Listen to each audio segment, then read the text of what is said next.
Les honorables députés, nous arrivons au terme de cette session et je m'en vais peut-être rapidement ramasser quelques éléments de réponse avant de terminer par mon message. bi ñuy wax léegi dama doon yeggali ci les questions de transparence malheureusement temps bi dab ñu moo wax ni réforme yi ñuy proposé du ay réforme ñu diriger contre Massamba wala Mademba benn te it ñoo jëloon engagement bi muy ñaar te it ci transparence dafa war a commencer toujours ci kaw boo bëggee ñi ci suuf nangul la ko moo tax ci li ñu proposé d'abord c'est un effort de définition ba ñu xam fond bu nekk lu mu doon parce que définir guñ ko deuxièmement ñu def proposition sur les procédures parce que depuis le règlement général sur la comptabilité publique de 1900 vers les années 70 ba tey mosuñoo def définition procédure bi te pourtant ça avait renvoyé à une procédure spéciale parce que mënul doon les procédures ordinaires boobu tam liggéey nañ ci muy un projet de loi ñetteel bi mooy le classement ou la classification des différents fonds bu njëkk ba fonds yi meloon ni mu mel waaye ñuy dem di dem président yi fi ne woon kenn ku ne bëgg a yokk sa kattan ci loo téelu kenn dul xool ñu jël fonds yu bëri dugal soo jëlee fonds bi nga xam ne le fonds de la solidarité africaine ministère des affaires étrangères la ne woon newuloon présidence de la République les fonds sociaux ma nga woon ci ministère bi toppatoo affaire de solidarité ainsi de suite fonds secret dëgg moo daan des présidence de la République yooyu yëpp am na liggéey bu ñu ci def bu war a dem ci kii yooyu ñu boole ci nag li ma wax ci rémunération yi parce que mënoo dénk nit yenn responsabilité ba pare ne yaa ngi koy fay loo xam ne ñi muy nommé sax ñoo ko ëpp li ñuy fayee ko loolu tam xel nangu ko moo tax li jëm ci président jëm ci ministre yi jëm ci président de l'Assemblée nationale ak ñeneen ñu ne nañu waxtaan ci li jëm ci rémunération yi ndax la ñuy gagné ci contrôle de ces fonds moo ëpp foofu téeméeri junni yoon lañ ciy ñàkk suñu demee ba def contrôle bi ba pare aligner les rémunérations loolu mooy proposition yi nga xam ne liggéey nañ ci tamam yaakaar ni président dina ci delloo ci waat xelam ci lu yàggut conformément à sa promesse électorale à notre promesse électorale ñu mën a def réforme yi ñu war a def incha allah ñaareelu ci toujours ci transparence bi madame garde des Sceaux wax na ci lu bëri démb am na sorti bu ma def ñu bëgg kool ba ci naan Sonko doon attaqué garde des Sceaux déedéet dama jaar ci moom pour wax ak ñeneen waaye je tiens ici à féliciter chaleureusement madame de garde des Sceaux mën nañu am garde des Sceaux bu gën bii te xeex bi muy xeex bis bu ne contre un système bu tegu boo xam ne nee nañu bëggoon doxee démb ak barki démb noonu la ñu bëgg a continuer doxee am na ñoo xam ne jàpp nañ ni dossier judiciaire ñoom ñoo ko moom dañoo am droit de vie ou de mort ci dossier bi ñoo koy tette nu mu leen neexee même en violation de toutes les procédures am na ñoo xam ne réforme yi ñu war a def pour la qualité de la justice nee nañu dee du am bés bu ne madame le ministre ñooñu lay jàkkaarloo personnellement elle a tout mon soutien bu demee ba jël IGAS yónni ko ne demal xool ni ñuy gérer bërëb bi ak bërëb bi xam ngeen ni problème am na bu demee ba war a mën a joxe instruction ci li nga xam ne ça relève de sa hiérarchie muy les parquets un parquetier mun taxaw ne du ma def li madame le garde des Sceaux wax leneen laay def ku ñeme nag dañ koo dee kon je tiens à lui adresser mes vives félicitations te xam ko ni elle aura tout mon soutien tant que je serai à la tête de ce gouvernement pour que la justice soit réformée ci laaj bi nga xam ne laaj nañu ko ci renégociation yi ñu ngi ciy liggéey mënuma dellu ci détail parce que temps yii def nañu benn point de presse boo xam ne joxewoon nañu chiffres yu bëri kon mënu ñëwaat fii ci question improvisée peut-être pour sortir tous les chiffres ba démb renégocier nañu loo xam ne maa ko coordonné primature ak SOGEPA ak sama conseil domanial ci loo xam ne ñi fi newoon dañ ko joxe woon gratuitement mooy Dactewor bi ngeen di dégg fii à côté waaye renégocier nañ ko ba lañ ca am ñun les niveaux yi nga xam ne moom la ñuy jox léegi état du Sénégal nga xam Sénégal amu ci woon dara bu ñu ko xaymaa mat na 15 milliards démb rek te protocole bi signé nañ ko ci loo xam ne amul coow parce que ma fàttali ni ñun ci suñu démarche la ñu privilégié mooy trouver des solutions à l'amiable avec les partenaires aller le moins possible vers les contentieux ñu ngi koy am ci lépp ci domaine minier ci domaine infrastructure yi ci domaine éducation nationale santé et cetera amul foo xam ne renégocier wuñu ay contrat yu fi nekkoon yoo xam ne fii jël nañ fi 30 milliards fii 25 milliards fii keroog bi ñuy def exposé bi je crois qu'on a donné avec tous les chiffres te liggéey boobu dinañ ko wéyal ñu ngi dugg léegi ci domaine yu mag yi gis ngeen barki démb déggoo nañu ba jëlaat nañu yaakaar teranga te jaralul Sénégal fukki dërëm am na ñu ne woon du musa ne ba ñu ne opposition ne on va renégocier dañ ne woon mënul ne waroon nañu am ngor gu mat ni bi mu amee ñu njëkk a tàccu ne bravo waroon nañ ko am te loolu secteur stratégique la ñu def option nag ne dañoo bëgg suñu compagnie nationale di Petrosen doon un développeur ni pays yu am gaz ak pétrole yëpp am des compagnies nationales yu am doole moo tax ñu ne boobu dañ koy jël dootuñu wër ay partenaires di ko jox on va l'affecter à Petrosen moom ak Gadiaga mu nga xam ne ci onshore bi la ñu organiser wu pour lever les fonds def suñu développement. C'est des options souverainistes et nous les assumons. ñoo ngi démarrer les discussions également ak BP particulièrement mais Cosmos ci GTA parce que it li ñu yàgg wax rek balaa nga naan laax jaay ñun dañuy importer gaz yàlla def na tey am na lu ñuy exploiter ci gaz bokk kook suñuy mbokk Mauritanie la ñu wax ñun mooy contrat bi CRPP bi en son article 15 dafa ne réew bu nekk am na sañ-sañu wax li mu soxla yépp ci gaz bi balaa ñu koy jaay bitim réew ci loolu la ñu nekk ñi ñu ko jekk sekkal nag nee nañu loolu du am waaye dina am bu soobee yàlla te ñu ngi ciy liggéey dégg ngeen li ñu liggéey ci phosphate bi ak ICS te loolu rek stratégiquement li mu mën a defar ci Sénégal kenn xamul nu mu toll ñu ngi wax mbirum engrais ñu ngi koy wuti feneen tey ak ni ñu bombardé yenn usines yi ci Qatar ak ñoom seen ñëpp xam nañ ni yenn produits yi nga xam ne c'est essentiel pour engrais bi muy ammoniac bi muy urée bi muy yeneen ak yeneen c'est devenu compliqué nga boole ci guerre bi nekk Russie pourtant ñun am nañu capacité bu xam ne li ñu soxla li ëpp ci engrais bi fii surtout nag les engrais sur mesure mën nañ ko defar fii pour suñu agriculture exporter l'excédent dans la sous-région te loolu moo newoon le projet initial des ICS moo tax ñu joxoon action ay réew yu bëri Côte d'Ivoire amoon na ci action Cameroun amoon na ci action et cetera parce que dañ leen bëggoon intéressé ba lu ñu def ñu mun koo jaay ci seen marché ñoom ñu dem yàq projet boobu yépp avec une privatisation catastrophique boobu ba léegi ñu perte si bañ ko xayma ba xayma ëpp na 2000 milliards yoo xam ne ñàkk nañ ko fii réewu Sénégal ci privatisation boobu kon ñu ngi ci liggéey renégociation bi par la grâce de Dieu mi ngi avancé et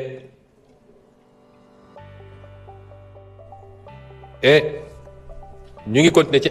am na ku ma bind ne ma da nga leeral ni da nga waxoon ni amul fonds politique primature mosuma wax loolu dama ne ñii taxaw naan y a 7 milliards de fonds politiques à la primature ku ci wóolu boppam na ko répété parce que waxuñu dëgg y a jamais eu 7 milliards en tout cas du sama primature man peut-être yi jiitu woon waaye wax naa leen ni 1 milliard 770 millions moo fa nekk amul lu ma ciy nëbb c'est transparent ma continuer ci wax ji ne monsieur Marane Fofana honorable député Barane Fofana honorable député Barane Fofana am na laaj yu mu laaj wax ko ci man tey bi may génn kër ga dama defar ba pare génn gis ñu tegal ma yére bi ma ne soxna si changé ko parce que dinañ ne couleur APR la tey ci suba waaye defe naa Marie Hélène fàtte na la ko comme dañ leen labbali yu métti métti dañoo nangu seen drapeau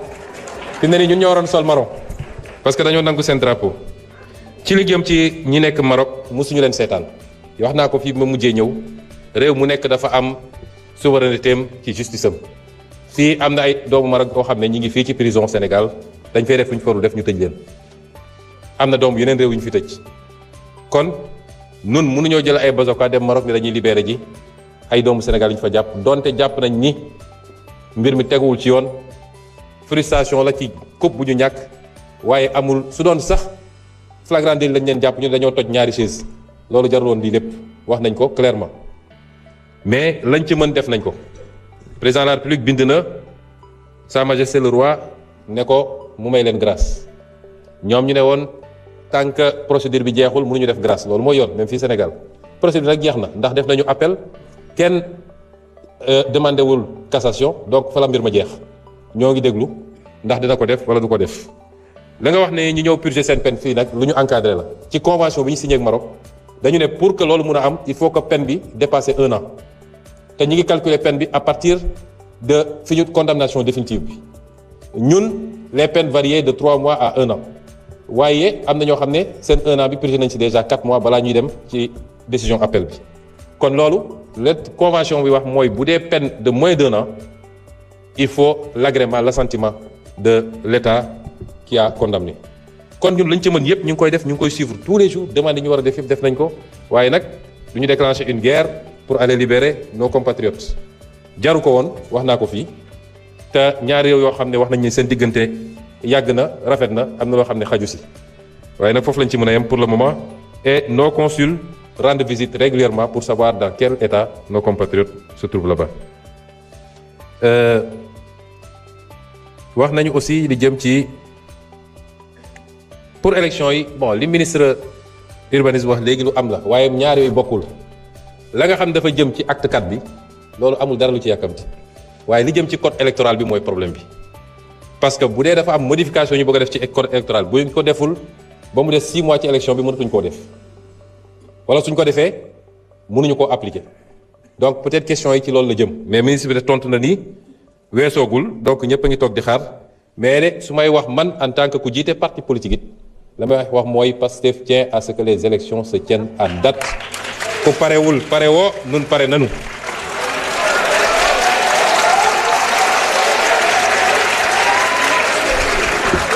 dialogue social bi tamit lañ ciy def ñëpp xam nañ ko wax dëgg yàlla maa jël portage bi à la primature parce que moi j'ai été syndicaliste xam naa luy syndicalisme wax naa ni bëri na secteur yu yëngatu kenn ëppale wu ma fay mbokk su ma nee mbokk nag ci wàllu bokk gëm-gëm ci Sénégal li mu war a nekk transport bii ñuy wax ba ñuy nekk opposition la ñu daan ànd ak ay transporteurs ñu ñuy jàppale ba yenn activités yi ñuy def sax ñoom ñoo ñu daan abal kaar ñu dem ci anam gu rafet kon ñun mënuñoo noonoo kenn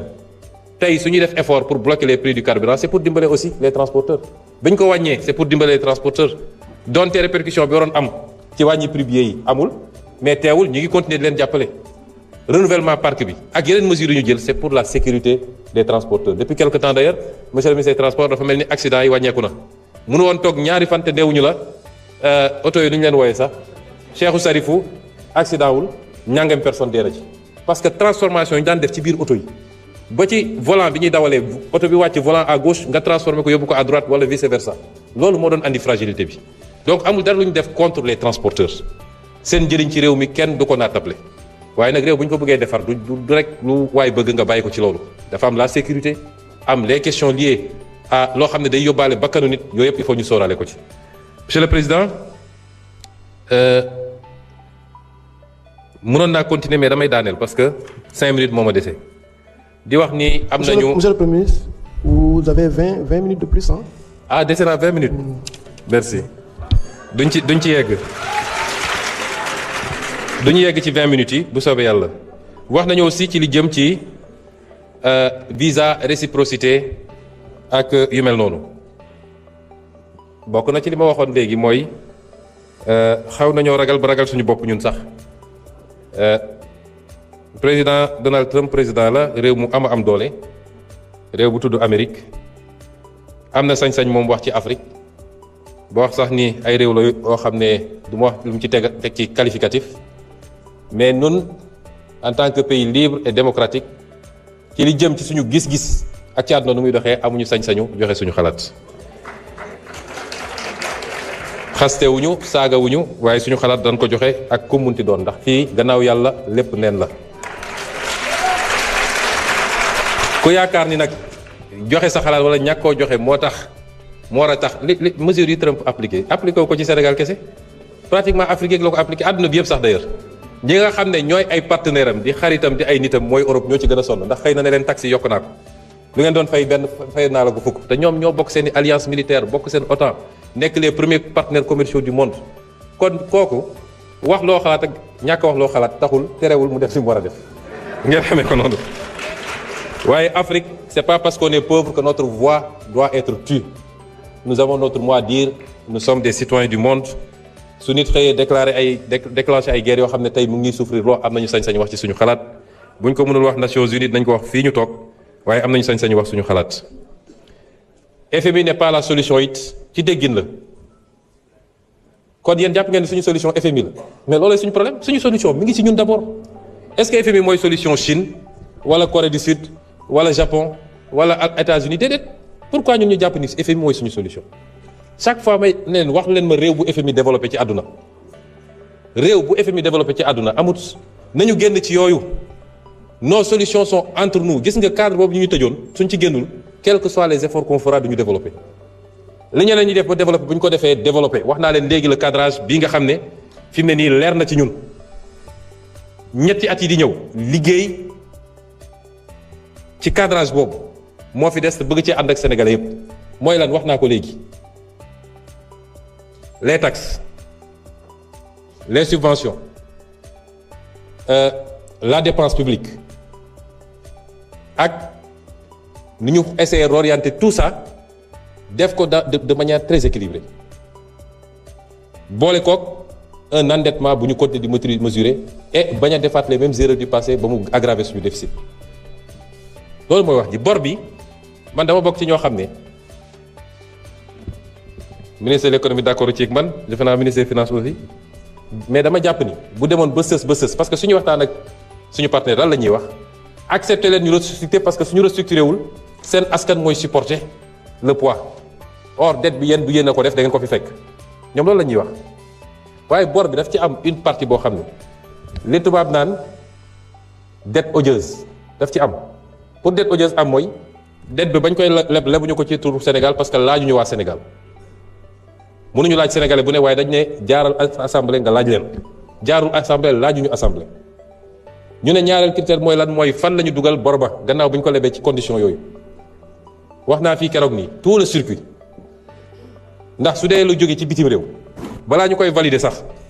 on a voulu tellement encadrer que même cour suprême dañ ko ne yóbbu leen cour suprême wax ndax amul problème mu légalité mais suñu cour suprême bi lu ñëw rek ñu ne conforme à la loi mais balaa nga naan conforme à la loi mooy nga dem jël loi de finance xool ci cadrage budgétaire bi xool est-ce que des crédits ont été inscrits pour cette dépense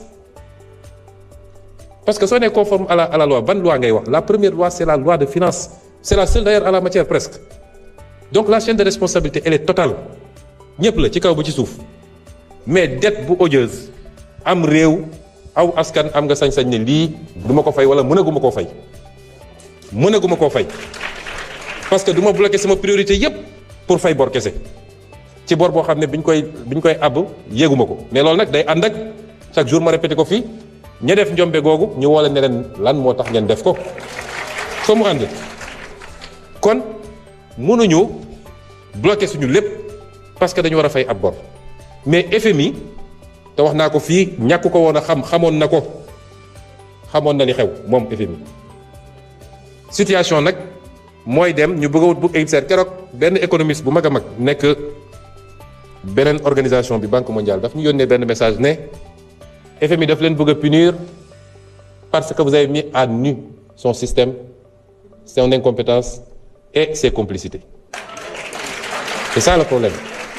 moo tax coûte que coûte mu bëgg ñoo punir parce que nit nekk na situation bu gën a jafe bu Sénégal FMI defal ko programme ñu ne ko ñun programme y compris sans décaissement moo tax ma ne FMI de solution bi ma nga ci ñun d'abord am nañu des ressources naturelles nañ ko téel suñu bopp am nañu capacité mobiliser des financements intérieurs par la fiscalité kenn ku nekk na def li mu war a def ñu jël xaalis boobu yor ko ci yorin bu sell nit ñi bàyyi luubal ak randal ak jël xaalis bi di ko dugal fu mu war dugg ñu xool les priorités du Sénégal dugal ko foofu loolu mooy la solution loo ci teg nag lu jógee feneen loolu lu ñu ciy yokk rek la bonus lay doon mais tant que ñu ngi toog jàpp ni suñu avenir yëpp mi ngi ci FMI Sindeek si ñëwul ak FMI fi mu toll nii dama mës a dem benn voyage en Turquie président Erdogan ne ma man de dama xëy ne FMI ñaata laa lay amal ñu ne ma nangam ma leen tey laay tàqalikoog yow dajale li ñu amoon yëpp ma fay bor boobu ba léegi jëlatuma dërëm bu jógee ci FMI ñun ci loolu la ñu bëgg a jëm te suñu fekkuloon situation bi ñu fa fekk peut-être dinañ ko régler facilement kon ñun amuñu problème boobu de dire aux Sénégalais que si on croit nous-mêmes def les sacrifices qu'il faut sur une période je crois que nañu génn ci lii ci anam boo xam ne ce sera le vrai départ depuis 1960 à part la parenthèse 1960-1962. Monsieur le Président de l'Assemblée nationale, Mesdames et Messieurs les députés, je voudrais conclure par dire que ñëw fii mbégte la ci ñun. Ce n'est pas une épreuve, c'est un exercice boo xam ne ça nous permet de rapprocher les différents segments de la gestion publique. L'Assemblée nationale, et je vais y revenir tout à l'heure, qui est un segment extrêmement important. bi ñuy dugg ci campagne électorale dama leen ne cër bi ëpp solo ci réew mi mooy Assemblée nationale te nit ñi xamuñu ko mais naa ci dellu si léegi. Et l'exécutif à travers le gouvernement. Le gouvernement est désigné par le président de la République. Le Premier ministre est nommé par le président de la République. Une fois qu'il est nommé, Premier ministre bu xam boppam, une fois qu'il est nommé, il est chargé d'exécuter la politique qui a été définie pour la nation. Premier ministre bu xam boppam ci exécution boobu du ci xaar du ci demander autorisation day def liggéeyam ni mu ko war a defee et conformément aux intérêts du pays. dafa am lu ñu tàmmoon fii ci réew mi mooy premier ministre moom ab languette la rek buy lang suñ ko nee weex mu ne tal suñ ko nee ñuul mu ne kukk. C'est pas ça le premier ministre. C'est pas ça un bon premier ministre. Et ce sera pas ça Ousmane Sonko. te su ma nekkoon président de la République it soxlawuma premier ministre boo xam ne il est là pour dire oui monsieur parfaitement monsieur. dama soxla premier ministre bu may wax dëgg bu may jàppale pour ma performer. damay soxla assemblée nationale boo xam ne donte majorité la fa am du assemblée nationale boo xam ne daf may seetaan ci li ma bëgg. lu tardeel Sénégal loolu ko tardeel. kon ñi nga xam ne dañu am problème Pastef tey moo nekk ci pouvoir bi. Pastef suñuy différent wax naa léegi benn ci différent boo xam ne am naa ko président de la République ci li jëm ci fonds politique yi. les différends dans Pastef ne se règlent pas par des décrets d'accord ma ak yow rek am naa sama décret loolu c'est pas Pastef. C'est pas Pastef yaruñu militant Pastef ci loolu les militants se règlent les difficultés les divergences se règlent ci ñu delloosi ko ci ëtt parti bi xool lan la ñu waxante woon suñu biir lan la ñu waxante woon ak sénégalais yi ñu ne lii mooy dëgg bi nag ku mu dal ci yow xamal ni dëgg la premier ministre nga président nga député nga c'est pas important loolu mooy Pastef. kon am naa contenté respecter agenda bi ñu ciy fixé date yi toujours d'accord parti. exercice bi ci exercice yu ëpp solo la dans l'exercice démocratique d'un pays dégg naa ñu ci dem ba ne sax daf koo def pour gàllankoor yeneen activité wu keneen ñooñu di ko wax ñenn ñu ne partisan président lañu mais ñoom ñi ngi affaiblir président dans un pays soxlawuñu pour président def activité il faut que premier ministre arrête respirer réew bi yaatu na li ñu war a def bëri na boo demee tournée ñu ne dafa bëgg a yàq tournée président. boo defee conférence ñu ne président gi doon dajeeg FMI moo tax mu def conférence pour yàq ko boo ñëwee assemblée ñu ne non c'est pas comme ça yéen a ngi ñey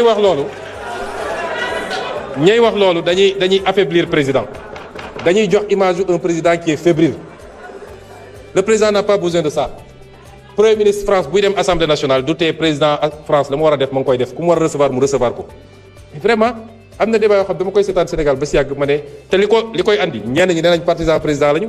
te li ñuy woon Sénégal yëpp mooy président bi il faut ñu xàllal ko parce que mënul demal boppam image boobu la ñuy wone ña ca des nee nañu waa opposition bi lañ gis nga am na ci ñoo xam ne joxoon nañ seen kàddu ba pare dañuy dem dialogue mais daf ci bëri ñoo xam ne ñoom dañu am seen condition mooy pour ñu dem ànd ak président il faut que président tàqali ko premier ministre ba pare. opposition boo xam ne seen stratégie yëpp mooy nañu fexe te ngeen dem opposé wu seen stratégie yëpp mooy nañu tant que il faut ñu tàqali ko pour ñun ñu mën a ñëw toog ci wetu président bi moo tax am na ñu décidé woon dem mais bi ñu taxawee gis président invité ba ñu ñëw xale yi ñëw ñu reetaan rek am na ñoo xam bu ñu gisee loolu seen xol yi gis nga kaani Saddam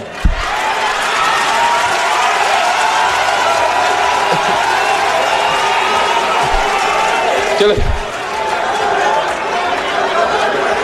ñooña non.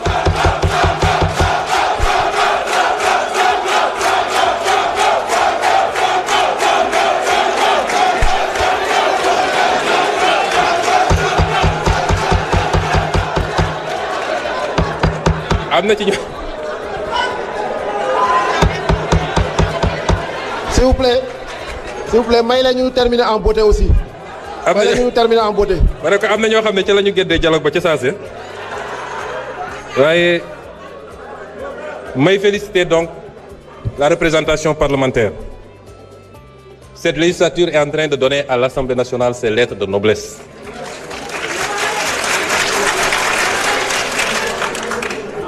En rappelant aux Sénégalais que l'Assemblée nationale est un élément central dans tout ce qui touche à la loi et quelle que soit la forme de la loi. Kuy am initiative wala prérogative ci loi assemblée moo la ko ëppale parce que nous de l'exécutif man mën naa def projet de loi président mën na def projet de loi waaye mënuñu voter projet de loi yéen rek yéen a mën a proposer mën a voter mën a def recours devant le conseil constitutionnel man mën naa proposer waaye mënumaa voter mënumaa def recours président mën na proposer mën na def recours waaye mënul voter yéen rek am ñett yi li ngeen di def ci les politiques publiques l'évaluation des politiques publiques li ngeen def ci leneen ak leneen vous êtes en train de redonner à l'Assemblée nationale sa véritable fonction. Or, une Assemblée nationale qui fait son travail, est la meilleure garantie pour que dérive yi ñu xamoon ci réew mi yépp bañ a amati ci réew mi. Et pour cela, nous vous disons, nous n'attendons pas de vous en tant qu'exécutif de la complaisance. Même sous des majorités bi ñoo bokk ak ñoom, nous attendons de vous que vous fassiez votre travail de représentation du peuple, votre travail de contrôle de l'action du gouvernement et votre travail de législation. C'est ça que nous attendons de vous. Je voudrais terminer par lancer un appel à tous les Sénégalais. réew mi ngi ci yoon redressement la ñu wax la ñuy jëmbat ci jamono ji te ku leen wax ni dañ leen ne toog leen di xaar ba jëmbat gi pare ñu ruuj def lii ba d'ici nangam déedéet wax naa léegi tout ce qu'on est en train de faire pour oyofal dund gi ci Sénégalais yi malgré situation bi kon xaaruñu ba pare li ñuy def yépp mais li ñuy jëmbat bu ngeen ci àndee ñun ñu def ko Sénégal fii lay baax ba faw rawatina ak ndaw ñi parce que ndaw da ngaa tolloogul fooy amee bay ñàkk ñi leen bëgg a gëmloo ni teew mi teew la ñu ngi leen di nax inscrivons-nous dans une dynamique de réforme profonde d'assainissement de la gestion du pays teg ko ci dëgg ak jub d'une correcte identification de nos priorités d'une bonne orientation de nos financements mais surtout d'une mobilisation citoyenne parce que réew président defaru ko premier ministre defaru ko gouvernement defaru ko assemblée defaru ko ñooñu ñëpp leadership la ñuy incarner direction la ñuy wone mais tant que amuñu cette majorité bi ma yàgg a wax ba ñu nekk opposition bi xam fi ñu jëm takk ndigam ànd ci dina jafe ñu defar réew mi loolu la ñuy woo Sénégalais yépp suba ak ngoon guddeeg bëccëg les questions de pouvoir ne nous obnubilent pas il y a des divergences certes c'est tout à fait normal divergence yàgg na am peut-être ni ñu koy manifester moo wute divergence yooyu impacté wul négativement ci li ñuy liggéey moo wax ko léegi Sénégalais au contraire parce que kenn ci ñi am divergence yi du bëgg ñu jam ko kenn du bëgg ne ci moom la liggéey bi yéexee au contraire c'est un accélérateur dans ce qu'on est en train de faire divergence yooyu ñu am te ci wàllu état laa bëgg a wax amu ci benn impact politique nag bu jotee ku nekk na seet nu muy defee politique am nu muy tojee bopp jana xam sénégalais yaa ngi nii kenn moomu leen bu élection jotee bu ñu toogee ba 18h kenn ku ne dina xam nu mu toll ak lu mu liggéey ñu ngi leen di gërëm leen sant asalaamaaleykum.